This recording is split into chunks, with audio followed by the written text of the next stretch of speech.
क्या बना? नाजो बयान देगी?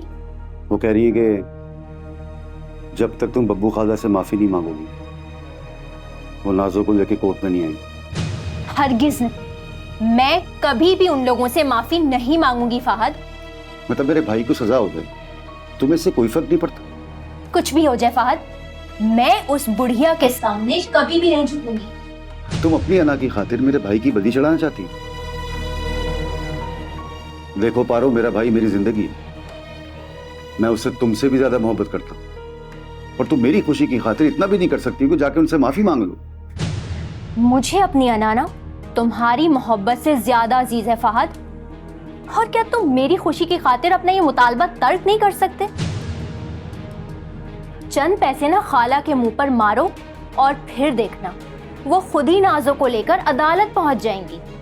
पारो, मुझे तुमसे ये उम्मीद नहीं थी कि तुम इतनी सेल्फिश हो सकती हो। मैंने ये कभी सोचा भी नहीं था। तो देख लिया ना फहद, तो आइंदा सोच समझ कर बात करना। और अगर मुझ पर दबाव डालने की कोशिश की ना तो याद रखना मैं तुम्हें छोड़ भी सकती हूँ। आई समझ?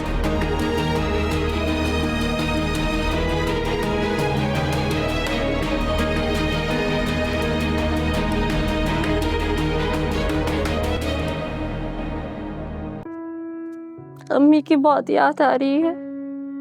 जब भी कॉल करती हूँ उनका नंबर ऑफ मिलता है।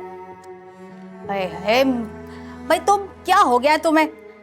भाई फौजिया जो है वो अपने हस्बैंड के साथ पहाड़ों पे घूमने फिरने गई है, तो कहीं पे सिग्नल आते हैं, कहीं पे सिग्नल नहीं आते। जब वो लोग इस्लामाबाद वापस आएंगे तो फौजिया तुम्हें कॉल कर लेगी। इसमें परेशान होने वाली कौन सी बात है? बब्बू खाला दुआ करें कि ज़ुहैब जल्द से जल्द जेल से वापस आ जाए, पर मैं शादी करके उस घर में चली जाऊं। फिर देखूंगी इस पारो को। उसने फाद भाई को परी से छीनकर अच्छा नहीं किया, उसे तो अच्छा सबक सिखाऊंगी मैं।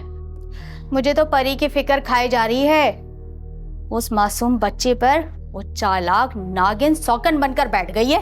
पारो ने मुझे थप्पड़ मारा है, ये बात मैं भूली नहीं हूँ। जब तक मैं उससे बदला नहीं लूंगी ना मुझे सुकून नहीं मिलेगा।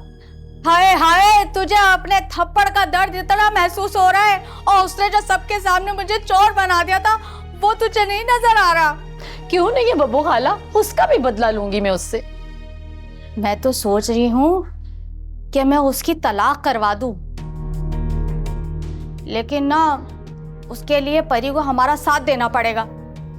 लेकिन क्या करे, एक तो वो हमारी बच्ची बिल्कुल मासूम सी गाय है। चालाकी तो उसके सामने से बिल्कुल भी नहीं गुजरी। लेकिन तुम कौन सी चालाक हो? तुम तो बात बात पर रोना शुरू कर देती हो। इतनी भी मासूम नहीं हूँ खाला। एक बार मुझे शादी करके उस घर में जाने दें, फिर उस पारो चुड़ैल को ना सुकून से नहीं जीने दूंगी मैं। अब देख लीजिएगा।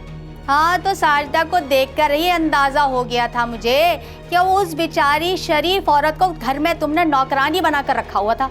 बस कर दे खाला, इतनी भी वो शरीफ नहीं है। मैंने उनके साथ जिंदगी गुजारी है। वो शरीफ थी तो तुम्हारे और ज़ुहैब के चक्कर से बेखबर रही। अगर मुझ जैसी तुम्हें सास मिल जाती तो तुमसे हाथ भी दबाती, पैर भी दबाती, घर के काम भी करवाती, कपड़े भी धुलवाती, बर्तन भी धुलवाती, सारे काम करवाती और तुम्हें सीधा करके रखती। अल्लाह का शुक्र है बब्बू खाला अब मेरी सास नहीं बनी। इसीलिए तो तू अपने शौहर से तलाक लेके मायके में बैठी हो। खाला अब आप भी मुझे ताने देंगी? अरे सच ही तो कह रही हूँ। लो भला बताओ, इसमें कौन सा झूठ है? मेरे सर में दर्द हो रहा है, मैं कमरे में जा रही हूँ। अहे तू क्या हमें छोड़ के अकेले जाएगी? चल तू यहाँ लेट, मैं तेरा सर दबा देती हूँ। आशा मेरे बच्ची, चल परेशान ना हो, तेरी बब्बू है ना यहाँ पे।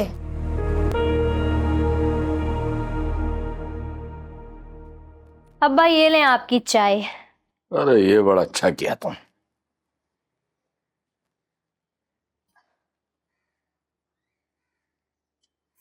अब्बा फाहद ना मुझे मजबूर कर रहा है कि मैं बब्बो खाला से माफी मांगू।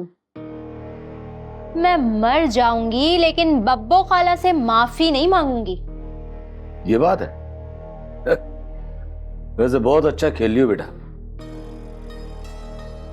देखो, अगर तुम बब्बो खाला से माफी नहीं मांगोगी तो बब्बो नाजो को अदालत नहीं जाने देगी,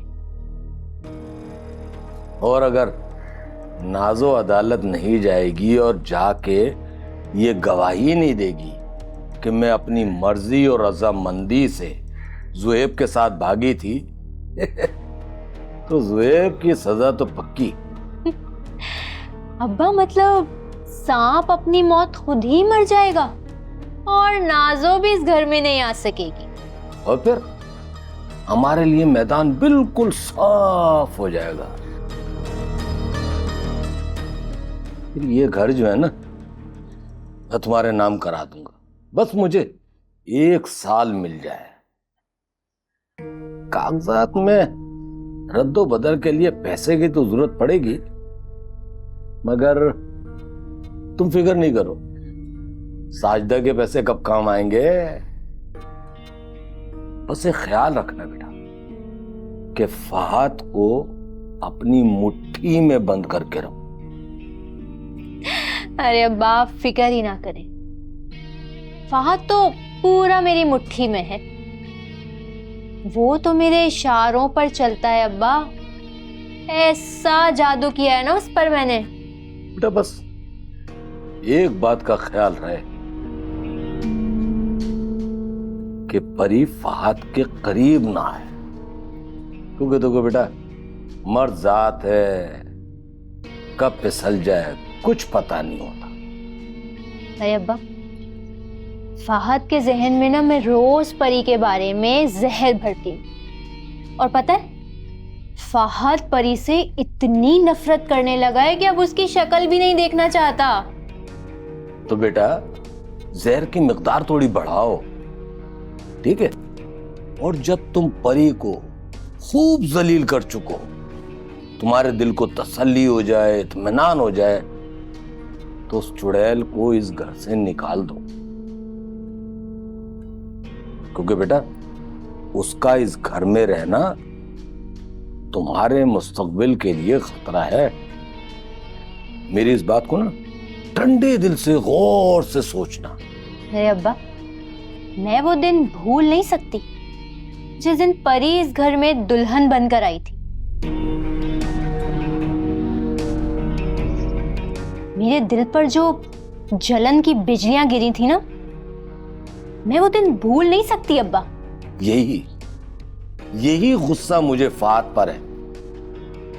उसने मेरी बेटी को रिजेक्ट करके ना मेरे मुंह पे तमाचा मारा था। अब तुम देखना, मैं उसको ऐसा जूता मारूंगा कि उसकी तकलीफ उसकी कब्र तक महसूस करेगा।